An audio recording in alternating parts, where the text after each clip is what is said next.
LC পেঁয়াজ, দেশি মুড়ি কাটা পেঁয়াজের দরদাম। আমরা এই মুহূর্তে আসলে যে ব্যবসায়িক রয়েছেন, ব্যবসায়িকরা কি বলছেন, এবং এলসি পেঁয়াজের দাম নাকি বিভিন্ন কোয়ালিটির কিন্তু মান বেঁধে কিন্তু আসে, কিন্তু আমরা যদি বলি এই মান বেঁধে নাকি একটু বেচা বিক্রি হয়, আমরা সেটা আজকে আসলে জানিয়ে দেওয়ার চেষ্টা করছি। এদিকে যুক্ত হচ্ছেন ব্যবসায়িক। আসসালামু আলাইকুম। ওয়ালাইকুম আসসালাম। কেমন আছেন আল্লাহ পাক রাখছে ভালো। ভাইজান? আজকের এই দিনে আমরা যদি আপনাদের আপনাদের মতো যারা ব্যবসায়িক রয়েছে, যেমন আপনি আরো কিছু কিছু ব্যবসায়িক আছেন, সকলে বলেছে আসলে এলসির বাজারে কিংবা এলসি বাজারে ঘুষ খেয়ে নাকি এলসি দিয়ে দিয়েছে, কিংবা না বুঝে এলসি দিয়ে দিয়েছে। আসলে এই বিষয়টা আপনারা ব্যবসায়িক হিসেবে কেমন বুঝতেছেন?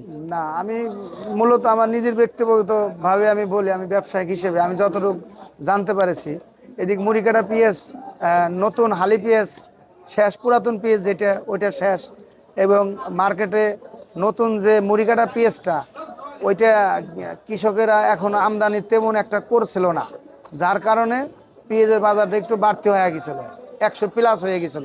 যার কারণে সরকার এটা সিদ্ধান্ত হুট করে নিয়ে ফেলছিল যে এলসি ওপেন করে দিবে, যার কারণে এই পেঁয়াজের বাজার কি একটু বাড়ছিল। কিন্তু এলসি পেঁয়াজের আইপি ওপেন করে দেওয়ার পর থেকে পেঁয়াজের বাজারটা এক সপ্তাহের ব্যবধানে কেজিতে 30-35 টাকা কমে গেছে।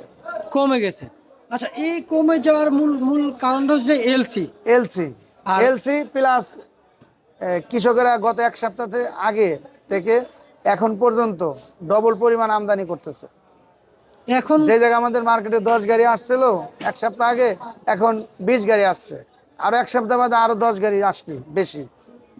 ভাই বাজার এমনিতে নিয়ন্ত্রণ থাকবে, এলসি যদি মার্কেটে নাও থাকে এমনিতে দেশি পেঁয়াজের বাজার নিয়ন্ত্রণে থাকবে। আমরা যদি জানি জানি যে ভাই আসলে 3 দিনের ব্যবধানে এলসি চলে আসছে। বাজারটা এই 90 বাজার ছিল 75-70 টাকা, এই 90-95 100 120-30, হ্যাঁ হ্যাঁ, মানে 3 দিনে বাজার পরিবর্তন হয়েছে, পরের দিন এলসি। এলসি এটা কি আগে কি মানে দেওয়ার পরিকল্পনা ছিল নাকি হুট না করে? না না না, এটা বাণিজ্য মন্ত্রণালয় থেকে আইপি ওপেন করে না দেওয়া পর্যন্ত 1 কেজি পেঁয়াজ বর্ডার ক্রসিং হয় না। হয় না। না, আচ্ছা আচ্ছা আচ্ছা, আমি যদি বলি ভাইজান, যেমন আজকের বাজারে এই যে এলসি দেখতে পাচ্ছি, এই যে এলসি কত টাকা বিক্রি চলছে? এলসি পেঁয়াজটা ভালো কোয়ালিটি 60 টাকা বিক্রি হচ্ছে। সর্বনিম্ন? 60, সর্বনিম্ন 52-55। আচ্ছা, মুড়ি কাটা কত বিক্রি চলছে? এই যে মুড়ি কাটা, মুড়ি কাটা পেঁয়াজ ওইটা ভালো কোয়ালিটি বিক্রি হচ্ছে 55 টাকা। আচ্ছা আচ্ছা, সম্পূর্ণ মান বেঁধে বিক্রি চলছে না? মান বেঁধে মিডিয়াম কোয়ালিটি যেটা ওইটা 50। আপনার নাম কি ভাইজান? মোহাম্মদ নাসির উদ্দিন মোল্লা, কারণ বাজার 23 নম্বর আরবদার নাসির। আচ্ছা আচ্ছা আচ্ছা আচ্ছা। নাসির ভাই, আসলে এই বাজার আরেকটু স্বাবলম্বী কিংবা উপরের দিকে হওয়ার কোনো সম্ভাবনা আছে, একটু না, জানাবেন। এই বাজার উপরে ওঠার সম্ভাবনা এখন আপাতত নাই।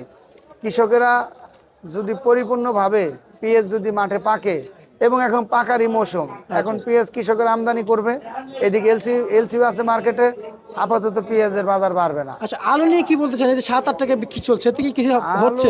আলু তো কৃষক তো মার্ডার হয়েছে কলেস্টার ঢোকার আগ পর্যন্ত। যখন কলেস্টার ঢুকিয়ে দিয়েছে তখন তো আলুর ব্যবসায়িকরা শেষ। ইভেন নতুন আলু মনে হয় আজকে মনে হয় 12-13 টাকা বিক্রি চলছে না? হ্যাঁ হ্যাঁ, নতুনটা 12-13 টাকা করে বিক্রি চলছে। আসলে এই বাজার থাকলে কৃষকরা যে দাম ন্যায্য, সেটা কি পাওয়ার কোনো সম্ভাবনা আছে? না না না, ন্যায্য পাওয়ার সম্ভাবনা এবারও তো আপনার কৃষকরা কিভাবে ন্যায্য মূল্য পাবে? কীটনাশকের দাম, সারের দাম, বীজের দাম, এগুলো সবই দাম ঊর্ধ্বগতি। দাম কম হোক কৃষকের ফসল, দ্রব্যমূল্য, যদি কৃষক যদি কৃষি পণ্য যদি কম দামে কিনতে পারে তাহলে তো সমস্যা নাই। কৃষি পণ্য তো কিনে অনেক দামে, আচ্ছা আচ্ছা আচ্ছা। যার কারণে কৃষকের পোষাইতেছে না, হ্যাঁ, লস। বুঝতে পারছি। ঠিক আছে, আপনাকে অসংখ্য ধন্যবাদ।